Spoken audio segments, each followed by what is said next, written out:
today in Chicago. Reportedly, it's snowing in Chicago too. Should be a fun game. Me, Bobby C. Dub, we're gonna break it all down, have some fun, talk about it, preview the game. You know how we do it here at Chicago Bears Central. Right after this. Tuned in to Chicago Bears Central, your number one place for all Chicago Bears news and content. What's going on, Bears fans? Welcome to another episode of Chicago Bears Central, your number one spot for everything Chicago Bears related. C-Dub, Bobby Haize in the building as we are on every game day. Hey, fellas, this is the last pregame show of the year. This is it. 2024 when we crack it off again, man. But Atlanta Falcons are in the building today. The Bears' last home game of the season as well. Just general expectations coming into this game. How you guys feeling, man? Hey, I feel good, man. It's snowing outside. It's bear weather out there. We got the young rookie out there, Bajan Robinson, coming into town. I'm eager to see him. I think this is kind of an even matchup. I think the differences is in the quarterback. They got Tyler Heineke. We got Justin Fields. But it's going to be a great game to watch. Great game to watch. Definitely, man. The expectations, hey, let's ride out this season the right way, man. You got an opportunity. Yeah, hey, you either going to fall or you going to rise to the occasion. So I'm excited to see what they put out here. Everybody, everything's been all right for the most part, outside of we already know who. But I'm excited, man. Let's get it. JF1, continue to do your thing. Let's get this dub for real. I mean, I guess we should talk about it rather than put it at the end of the show. So it came out late last night. Matt Eberflus is expected to return as the head coach of the Chicago Bears. Hey, man. Hey, I guess him ramping up the defense. We only won 3 games last year. We got a possibility of winning 8 games this year. That's more than 2.5 times what we did last year. Even though I think he got some very, very negative things he did with the team throughout the year. Some decisions was bad. Ryan Poles thought to stick with this dude. So I'm going to ride with Ryan Poles. He putting his name on the line right here. Your name is on the line now. This is where shit. We start talking about getting you up out of here if it don't work in the upcoming years. So let's see. You made your choice. We going to ride with it. Let's go. For real. And we're going to ride with it, but it better be drastic changes when it comes to these coordinator spots. I tell you that. I mean, because I believe that Matt Eberflus has the ability to get his guys ready, but I still question him when it comes to situational football. In some instances, you see that he's trying to learn, but I feel like at least on the offensive side of the ball, he got some troubles there, and he still struggle a little bit as well. We talk about the overthinking in coaching, and sometimes he does. Like, for an example, Justin Jones dropping back in coverage again for the second week, bro. You should have learned that the week prior. But hey, like C-Dub said, man, you made this decision. You better get it right. And last point before you go, Haize, I kind of understand it because you got to have stability in all this. And some of these new hot coordinators will be first-time head coaches, and that's much different than being a coordinator. So do you look at it? And I had to spend some time. Like, initially when I did that breaking news video, I was pissed. And then I thought about the fact that Kevin Warren was coming down to help make some of these football decisions. If Kevin Warren, you said Ryan Poles, but if Kevin Warren reviews this and says, let's get Matt Eberflus one more year, I'm gonna ride with it but you also have to, like you said, you have to make those changes at the coordinator positions, and maybe the Chicago Bears are just looking at the head coachings that opportunities that could be out there and say, listen, before we go and take a chance at a first-year head coach again, let's see what we can do with some better coordinators. We still got decisions to make on Justin. Let's hold off on that, and then let's just see what Eberflus can do with some better coordinators and run it back. And who's to say, like, the Bears defense right now is playing like a playoff caliber defense, right? Absolutely. The offense has a lot of really good weapons on. Like, when you look, I know we kind of look at it and say there's a lot that needs to change, but you got DJ Moore. You need another wide receiver, maybe even 2, depending on what you do. The offensive line, you got Tevin Jenkins, Darnell Wright, who's absolute studs on it. Braxton Jones, you bring him some competition for him. But other than that, and the center position that we know we need another crack at a new center, we still have tight end Nicole Kmet locked in, running back rooms locked in. So maybe they look at it and saying, with the right coordinator, we can give it a go and be all right. Yeah, that's what I was thinking. That's a great point, Drip. I think the Bears are very close. I think that's the way Ryan Poles is looking at it. We're very close. We just need to patch up a couple spots. But I got a question to pose. If Ryan Poles hired a defensive coordinator, I want to call him a defensive assistant to coach because I want Eberflus to call the plays. Is y'all in on that? Eberflus has to call the plays. It depends who they bring in. It depends who they bring in before I say that. Because Yeah, as a head coach, you want a head coach to kind of oversee everything. But I mean, some head coaches do have. Go ahead, Bobby. I'm sorry, I stepped in. No, you good. I was just gonna say that I believe you go with experience in this in your next round of hiring. You seen what rookie coordinators did. One of them didn't make it through the whole season, and another one keep throwing games. Like at least that's what it seemed like. And then a lot of people question if he's a double agent. But I think you just gotta go with the experienced guys, because if you get a guy, I'm not saying they're gonna do it, but if you get a guy like Mike Zimmer, I'm not saying he's coming to the Bears, but a guy like Mike Zimmer, his entire tenure in Minnesota, what was he able to do the best? Neutralize the best quarterback within the division and shut down other offenses with the way that he played. So if you get an experienced guy like that, Eberflus should be all right. Okay. Yeah. I can't argue with that. So I mean, let's hope. I mean, at the end of the day, the Bears have a plan. How that plan ends up working out, hey, tune in every week. We'll be right here every single day talking about it. So, there you guys go. But let's get into this game, fellas. You know, we always start with the offense, man. What are you guys expecting from the offense today against the Atlanta Falcons that doesn't have an amazing defense? But this is a tough defense they're facing off today. Absolutely. I think these two teams are going to be even. This is an evenly matched game right here, our offense versus their defense. I think that we could probably get some big splash plays going on today. I don't too much like their secondary today. Secondary is a little bit below average, I think. So look for some big plays from DJ Moore. I don't know if Cole Kmet is going to play. He's listed as questionable. I think he still get out there and play. That's what I'm thinking personally. We got to run that running game. Even though Donta Foreman, I think this would be the perfect game for Donta Foreman. He's healthy scratch for today. Yeah, I know. I said I thought this would be a great game. You thought that? Okay. Yeah, it is. I thought this would be a great game for Donta Foreman. So I call on the other two running backs to back that we need to run this ball. This snow weather, bellwether. We rarely lose games like this. I'm serious. Throughout all I've been watching football, Bears rarely lose these games, especially the teams that play in domes.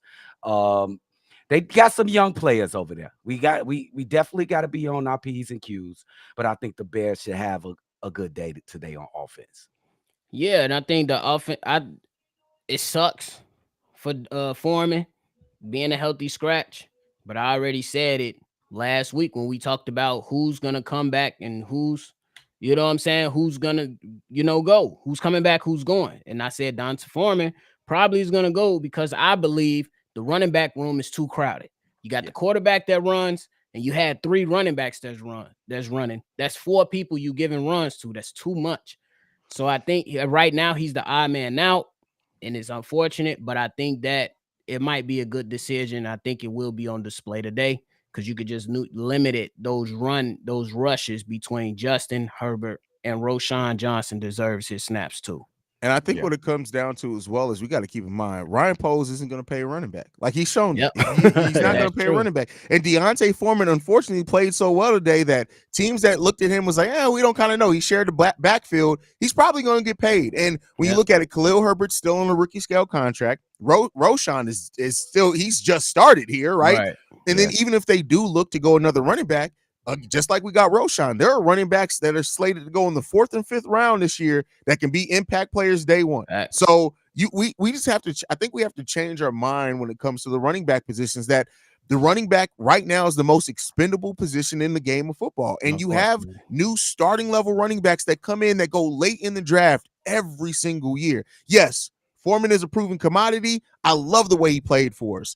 But when you look at us having to potentially pay Jalen Johnson, who I hope we do pay, the fact that we probably going to bring in a veteran or draft an edge, some interior defensive lineman, a safety. We got a lot of positions that we absolutely need to go out there and get. Unfortunately, running back isn't a need for the Chicago Bears right now. We got depth there. We got Khalil, we got Roschon, and we can draft one late. So it just is what it is there. It's business. Yeah, it's definitely business. This team is so over talented in some positions that we're going to take some losses, not just the running back room. We're going to take some losses in other areas where we overloaded as well. I'm going to share a personal story. When I was 22 years old, I was working at Wells Fargo. A new company came in and took over a portion of the business. And literally, they came and sat down with the meeting and they said, basically, your job, 4 people for your job. I was like, oh, yeah, we're getting laid off in 6 months. Yeah. Like, in the first meeting, it was like, with your salary, 4 people, and it was a Taiwanese dude. I'm like, oh yeah, they finna hire a bunch of people from Indonesia to answer the phone. Literally, it was like 4 people. I was like, yeah, we finna get fired, bro. We got 6 months. Start looking for new jobs. Real, it's crazy. That's what the running back position is in the NFL now, bro. Like, you have to be a top 5 to 10 running back in this league to get paid. And even then, some of them ain't getting paid. Right. I don't even know if you can go to top 10 at some point. Top 3, top 4, maybe. So look at Travis Homer. He's still on the team. He got to play special teams to get on the field. He got to play. But he was a specialist anyway. But So that man looked me direct in my eyes. Said, "Yo, salary 4 people." I was like, "God damn it!" Damn, he probably said it in that exact words, too. Bro. Because the 4 people, they don't give no shits about you. Got a family, fuck all that. You'll find another job. It was like 4 people. I was like, I literally went back. I was texting my ex-wife. I was like, "Yeah, I'm gonna have to start looking for a new job." Message. The real message. Oh man, but all right. Outside of that, like when you look at Justin Fields, because regardless of what's going to happen now, as long as Justin Fields is here, he's going to be the biggest story. What the future is, how well do you expect Justin Fields to play against his secondary? I expect Justin Fields to go crazy today. I need a big game from Justin Fields. He's not going to go all wild. He ain't going to throw 30 times. Well, he might. Lukey Dookie is the offensive coordinator. So he might. I expect him to be very accurate today and consistent on 3rd down. He's been using his legs lately, the last couple games. I expect him to do that much more. The defense going to be slipping and sliding all over the place. That means it's going to be wide open wide receivers all over the place, bro. Yes. Hey, Deontay Foreman's tweet 16 hours ago. Ain't no love in this shit. You got to know that. That's how I knew it. Before they even said the healthy scratch this morning. I was like, is he injured or no? No, it's a healthy scratch. The man is 100% healthy. Oh, that's that message. That's that message. Real. He goes. Oh, damn, we used him. I feel bad for him, man. He helped us win a couple games, bro. Bro, when all our running backs was on the sideline hurt, it was Deontay Foreman. But hey, it is what it is. But Justin Fields, man, I expect him to do what he need to do. But I gotta always look at Luke Getsy.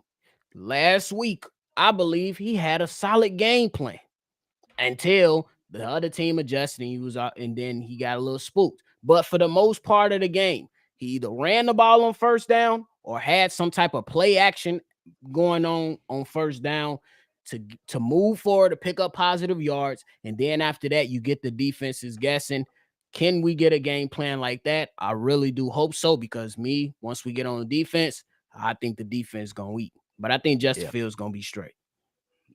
Yeah, I think this is a game where hopefully Justin really does, I don't want to make it sounds derogatory to say manage the game well, but I don't mean it like he's just a game manager. But I mean, this is a game where you just want to see Justin come in, not try to do too much, take advantage of what he has, and be smart and intelligent. You need to be cerebral in a game like this, meaning there are going to be times where you need to extend the play with your legs. There are going to be times where you're going to have to rely on your running game and how that's going to set up.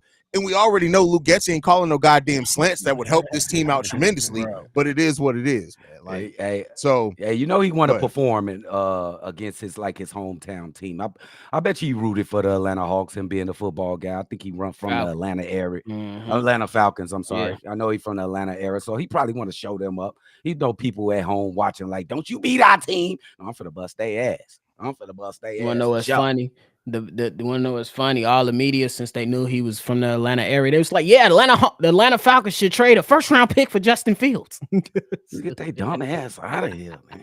Stupid shit. Bro, I just, like, whatever happens with the Justin Fields news, of course, we're going to be here reporting on it, but if the Bears don't move on from Justin, I just can't wait for the people that are like there are people really doing countdowns. Oh, one more week of Justin Fields as the quarterback. It's like, Y'all gotta chill. Y'all gotta chill, bro. Absolutely Y'all doing way too much, bro. Stop nut gazing, bro. Stop gazing. Let that man now live. with Darnell Mooney out, Cole Kmet is in. We still, of course, have DJ Moore there, who was dealing with his own injury. Do you think that Justin Fields is going to have enough healthy people to throw to? Yeah, I think it's more than enough guys out there. Tyler Scott will be out there. We got DJ Moore, Cole Kmet, maybe, but I think he plays. Damn, when I think about it again, Drip, it might be just DJ. You just named it. That's it. You just named Mercedes Lewis is probably going to get in there some. I mean, Velas. That's who I was going to, man. I think, bro, like, I understand the man ain't got the best hands. But if you can hand it off to him, it's always the positive yards, bro. If he ain't got to run 5, 10, 15 yards and be like, oh, shit, and try to catch it. But you can say, hey, Vegas, come on with this jet sweep. Here you go, bro. Just grab the ball and go. It's positive every time. He could be a weapon today in this weather, bro. The funny thing with Velas is it's just like my thinking on Velas, seeing Velas just a little bit. It hasn't even been a lot. Like, right? I can't even say like he's killed it, but it's like he has such a potential as a positionless player in the NFL. But you got Luke Getsy. Like, Luke Getsy can't call plays for fucking DJ Moore. You think him to be able to call plays for a positionless player? Let's get a comp.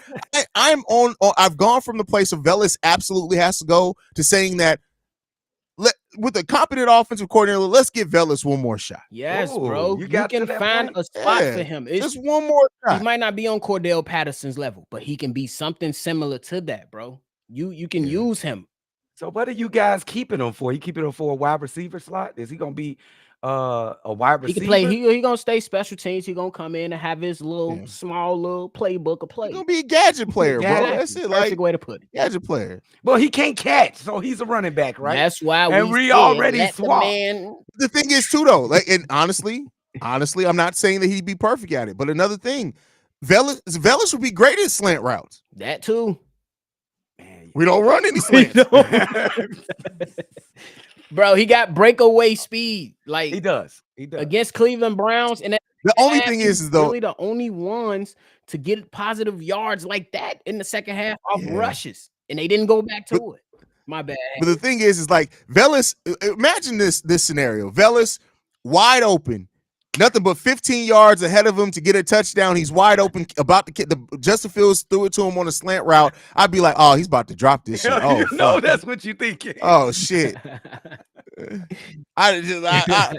is what it is, man. I hope. Listen, he's not a young guy, but you can do a lot worse than Velas Jones, bro. Like, that's all I can say. But shit. Man, I don't know if I can trust him running routes. I like him getting hand the ball. I don't like no pitches, no screens, none of that. He got with a ball, got to put his bread back. No, you know what it is? Justin Fields is gonna have to throw it like he threw that touchdown pass to Mercedes Lewis. Either you're gonna catch this or you're gonna get a concussion. Which one do you want? Yes. Which one do you want? Like, you gonna catch it or get a concussion? Which one is it, brother? That motherfucker gonna miss a lot of games because he gonna get a lot of concussions. You said his fight or flight is get knocked the fuck out. That's what you said. That's crazy, bro. Yeah, that's great. Anything left with the offense before you switch to the defensive side of the ball, man? No, we good. All right, let's go to defense, man.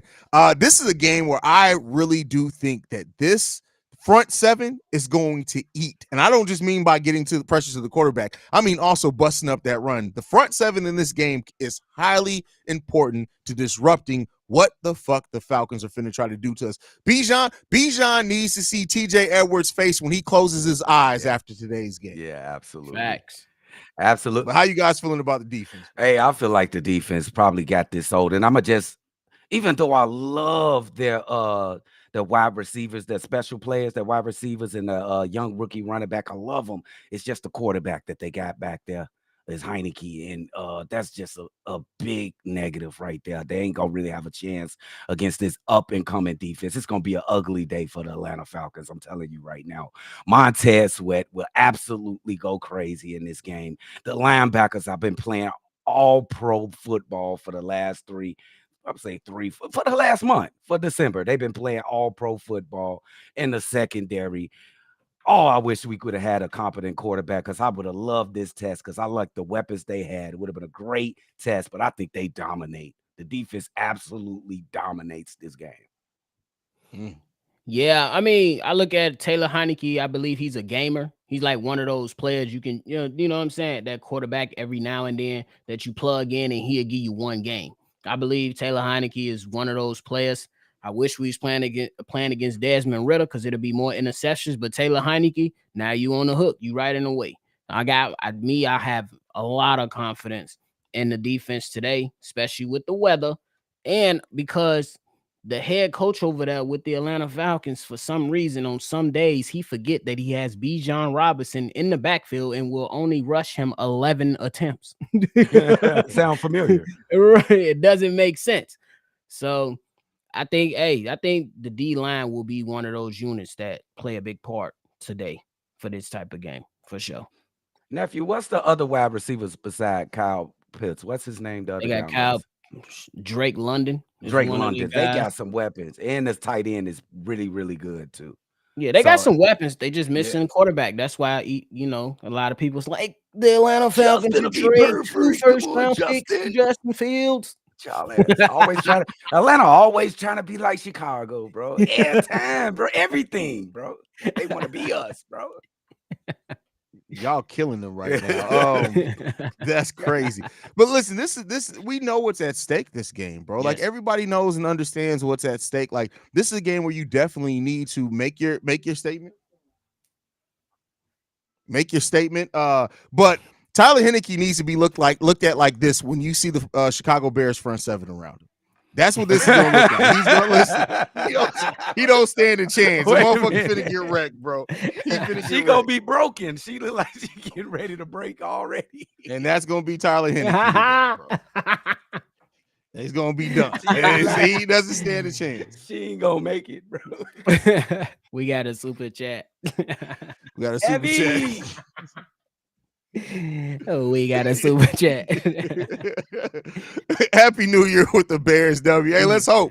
Let's go. Bulls got to win. Bulls got to win yesterday. Let's hope that we can get the win today. Great win by the Bulls, by the way.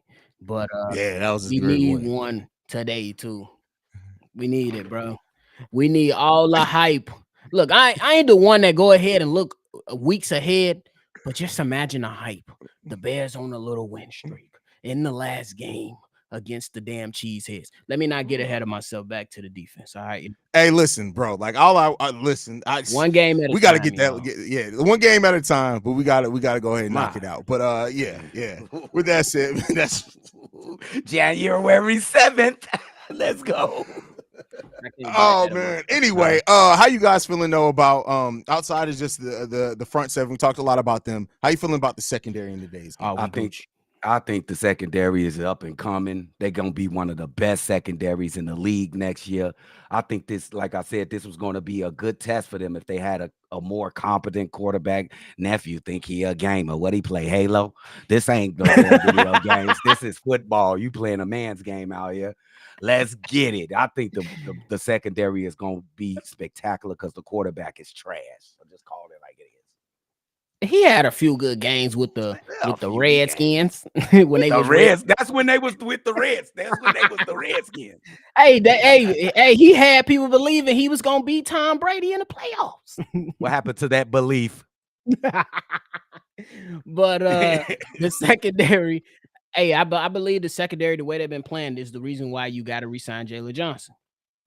You need this because you got your starters and you know injuries happen and it's a part of this league. You want to have that depth. I seen Terrell Smith. He looked like he up on his way. Tyreek Stevenson up on his way. Kyler Gordon is moving offensive linemen out the way for sacks. Bro, Kyler Gordon, and that's what I was going to say. Kyler Gordon is such a special player because I don't think everybody realizes it's not just in coverage. They use him in run blitzing, pass blitzing. Like he is literally going to develop into one of those.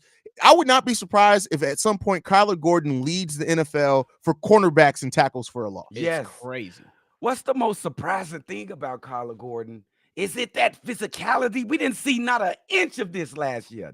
We saw a little bit of it. He was a hard hitter at times, like a little bit of it. But Kyler Gordon at this point now, while he's not the biggest, he understands how to take angles and speed on tackles that I did not see from him. Like the angles he takes sometimes makes a tackle look absolutely brutal. And sometimes it seems like the running back is like, yeah, I'm about to be out of here. I didn't got past. Oh shit, what happened? And it's Kyler Gordon, bro. Oh, that's a good take on that. That's a good take. He is very agile. He is love like what he's doing. And that's the thing, bro. All their corners are physical.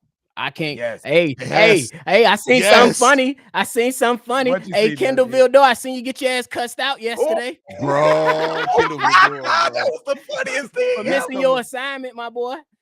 Did he just stop and watch? Long way did he from just Kendall watch and watch Vildor. CeeDee Lamb just run 50 yards? Did he just stop? Bro, Kendall Vildor just, he's like, hey, man. Kendall Vildor sitting there like, hey, man, those Chicago Bears Central guys were right about me. I suck. Like, the Bears Central guys was right. Like, what happened? He had the nerve to still wear 22. Bro, that's crazy, man. This gotta love it, bro. Man. He just walking entertainment, bro. We love him. He walking entertainment. How could you not like Vildor, bro? How can you not like Vildor? Yeah, he walking entertainment as long as he ain't on your team. As long as it's something to laugh at that he's not on your team. But we had to deal with that pressure for almost 3 years, bro. Like Kendall goddamn Vildor, bro. Like we've come a long way from Kendall Vildor, bro. Like we got Tyreek Stevenson, Terrell Smith, and freaking Kyler Gordon. And we had Kendall Vildor as our starting cornerback. That's crazy, bro. That's nuts. Just look at that 360. That's another reason. I still remember to this day when I had my video the first time I flamed up Kendall Vildor, and people was like, "You just got to give him a chance. He's doing the best he can out there. He's gonna be one of the better corners." I was like, "Nigga, you stupid, bro. Like, what the fuck we talking?" And then you did give him a chance. If he get gave him 4 weeks to just do something, bro.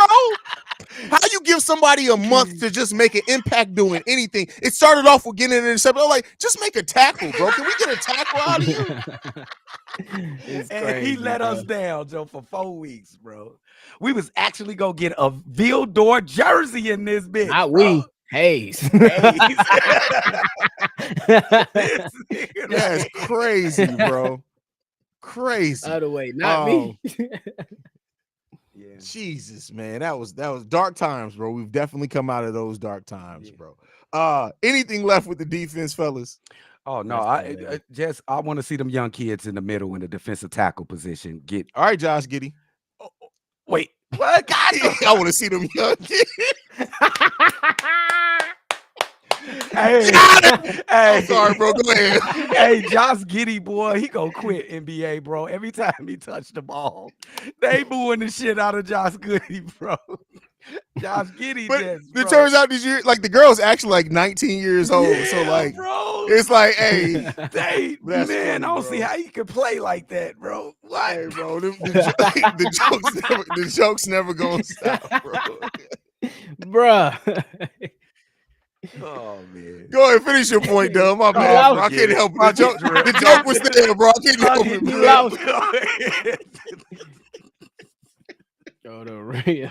All right, man. So let's go ahead and get into our score predictions, man. Final score predictions for today's game. All right.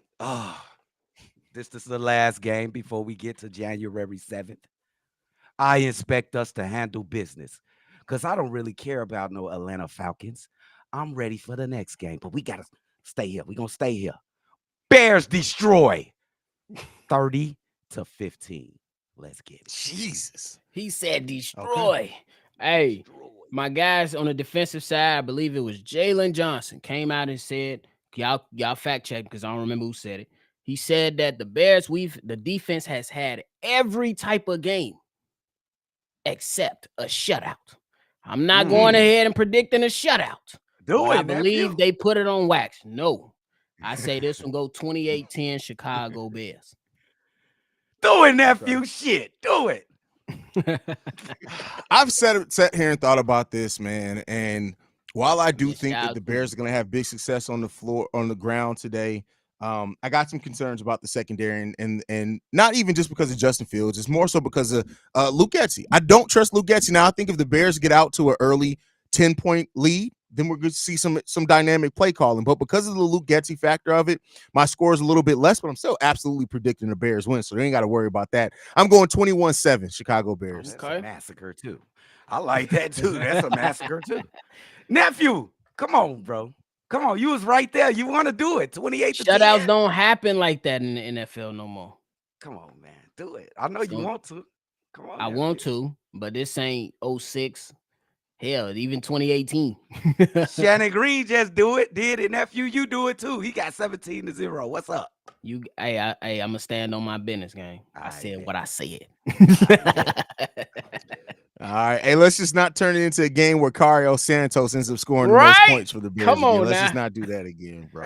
Hey, listen, Dub. Cario Santos definitely got a poster of you in his locker room, bro. That he just be like, "Bet, watch this, Dub." Like he kicked your ass this year. He fucked me bro. up this year. I ain't gonna lie. He kicked your ass. He bust my ass. I ain't gonna lie. That's all right. We got next year. You signed here now, so you don't worry. You got it now. But you better keep having. Hey, they put legs in the chat, bro. I'm not even gonna hold you, bro. When he signed that contract extension, literally the first thing I was like is, I can't wait to troll Dub on it. For real. Yo, hey, bro. Shout out to Cario Santos, bro. But any last thoughts before we get up out of here, fellas? Hey, man, it's the last game of the year of 2023. Make sure y'all tune into that live call. It's bussing. We're gonna have a lick going, and you know how we do it. Let's go. See y'all there. We definitely gonna see y'all there. Make sure y'all tune in and get ready to rock out, and y'all be safe. If you're not tuning in a live call, for those that joined us, be safe for your New Year's celebration. But have fun. Be responsible, though. It's the last day of the year. I got advice for everybody. That ass you've been waiting to smack her right in the ass, look her dead in the eyes and say, "What's up?" Ladies, that nigga y'all been looking at, go grab a dick today. That's what I need y'all to do. It's 2013. Go out and have some fun. Let's get a Bears dub, man. Like said, going Chi-Town up, bear down. Love you guys. What the fuck?